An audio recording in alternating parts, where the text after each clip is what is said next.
ముఖ్యమంత్రి చంద్రబాబు దేశ రాజధాని ఢిల్లీలో సుడిగాలి పర్యటన చేస్తున్నారు. రాష్ట్ర ప్రయోజనాలే లక్ష్యంగా పలువురు కేంద్ర మంత్రులు ఉన్నతాధికారులతో వరుస సమావేశాలు నిర్వహించారు.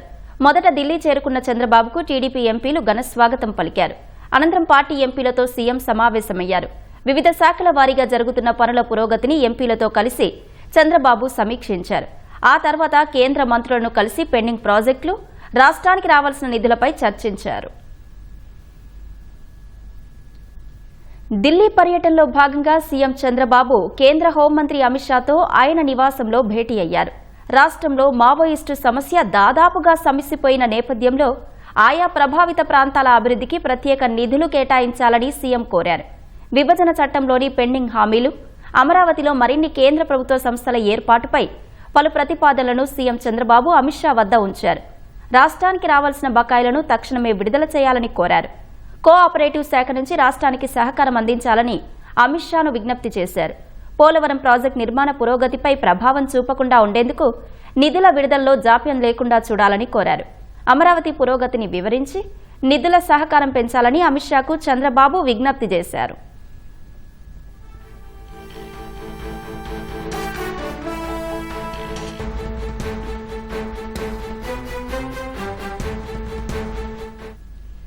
అమిత్ షాతో భేటీ అనంతరం కేంద్ర జలశక్తి శాఖ మంత్రి సిఆర్ పాటిల్తో ముఖ్యమంత్రి బృందం భేటీ అయ్యింది. మంత్రి నిమ్మల రామానాయుడు, సిఎస్ సాయి ప్రసాద్ ఉన్నతాధికారులు ఈ బృందంలో ఉన్నారు. సుమారు గంట పాటు పాటిల్తో చంద్రబాబు బృందం చర్చలు జరిపింది.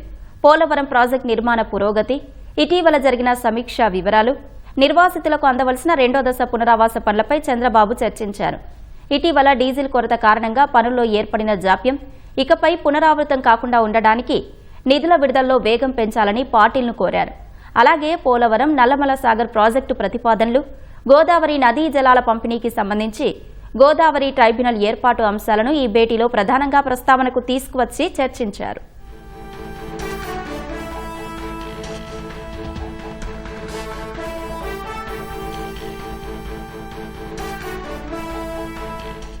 రాష్ట్ర జీవనాడి పోలవరం ప్రాజెక్టును 2027 జూన్ నాటికి పూర్తి చేసి తీరుతామని జలవనరుల శాఖ మంత్రి నిమ్మల రామానాయుడు ధీమా వ్యక్తం చేశారు. సాగునీటి రంగానికి తమ ప్రభుత్వం అత్యంత ప్రాధాన్యత ఇస్తోందని, ఏపీని కరువు రహిత రాష్ట్రంగా మార్చడమే తమ సంకల్పమని కేంద్ర మంత్రి సిఆర్ పాటిల్తో సమావేశం అనంతరం మీడియాకు వెల్లడించారు. గోదావరి, కావేరీ నదుల అనుసంధానంపై యాక్షన్ ప్లాన్ తయారీ గురించి కేంద్రంతో చర్చించినట్లు తెలిపారు. పీపీఏ, సిడబ్ల్యూసి నిర్దేశించినటువంటి కాలం 2027 జూన్ కల్లా పోలవరాన్ని పూర్తి చేస్తామనే విషయాన్ని కూడా ఈరోజు మరి ముఖ్యమంత్రి గారు కూడా జలశక్తి మంత్రి గారితో కూడా మాట్లాడడం జరిగింది.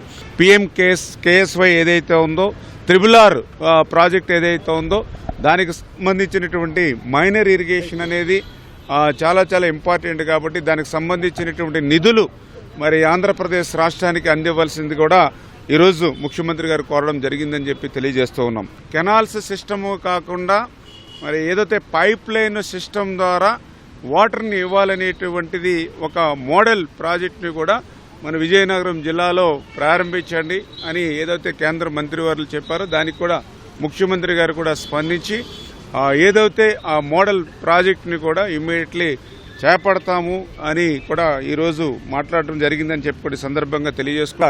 గ్రౌండ్ వాటర్ని పెంపొందించేటువంటి విషయంలో మరి త్వరలోనే చంద్రబాబు నాయుడు గారు, అదేవిధంగా పాటిల్ గారు ఆంధ్రప్రదేశ్ రాష్ట్రానికి సంబంధించినటువంటి ఈ యొక్క కలెక్టర్స్ అందరితోటి కూడా ఒక కాన్ఫరెన్స్ తీసుకుని ఈ గ్రౌండ్ వాటర్ని పెంపొందించేటువంటి విధంగా ఆంధ్రప్రదేశ్ రాష్ట్రంలో కూడా ఏదైతే జలధార కార్యక్రమం 100 డేస్ ప్రోగ్రామ్ ఏదైతే తీసుకున్నామో దానికి మరింత ఊతం ఇచ్చేటువంటి విధంగా కాన్ఫరెన్స్ తీసుకుందామని చెప్పి కూడా నిర్ణయం తీసుకోవడం జరిగిందని చెప్పేసి కూడా ఈ సందర్భంగా మీ ద్వారా కూడా తెలియజేసుకుంటూ రేపు భవిష్యత్తులో గోదావరి టు కావేరీ కూడా మరి అనుసంధానం చేసేటువంటి ప్రక్రియకి ఏవైతే మార్గాలు ఉంటాయో వాటినన్నింటినీ కూడా ఐడెంటిఫై చేసి ఒక యాక్షన్ ప్లాన్ కూడా మనం తీసుకోవాలనేటువంటి ఆలోచన కూడా మరి ఈరోజు మరి డిస్కషన్ చేయడం కూడా జరిగిందని చెప్పి మీ ద్వారా కూడా తెలియజేసుకుంటూ ఈ రకంగా ఒక మంచి సానుకూలమైనటువంటి వాతావరణంలో మరి ఈరోజు కేంద్ర జలశక్తి మంత్రి, అదేవిధంగా ఆంధ్రప్రదేశ్ రాష్ట్ర ముఖ్యమంత్రి యొక్క సమావేశం జరిగిందని చెప్పి మీ ద్వారా తెలియజేస్తున్నాను.